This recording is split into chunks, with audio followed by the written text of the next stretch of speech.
İnsan hər nə qədər Aşura məsələsinə, Kərbəla məsələsinə diqqət eləsə, diqqət göstərsə, onun əzəməti gündən-günə artacaq. Alimlərimiz də buyurublar ki, Muhərrəm və Səfər ayları idi ki, İslamın həqiqətin qorudu.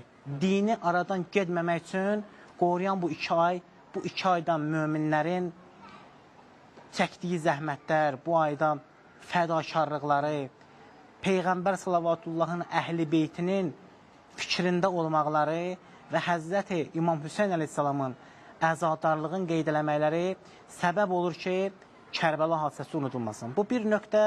Başqa bir nöqtə də budur ki, mənəvi dərs almaq. Məsələn, fədakarlıq, ədalət, vicdan və zülmə qarşı durmaq kimi dəyərlər. Biz bu dəyərləri ən yaxşı hardan tapa bilərik? Kərbəladan.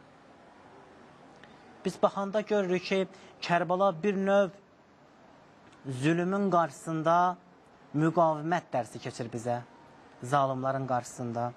Fədakarlıq dərsi keçir bizə ki, bir insan din üçün, dini yaşamaq üçün təkcə özün deyil, öz ailəsin, öz yaxınların fəda eləsin.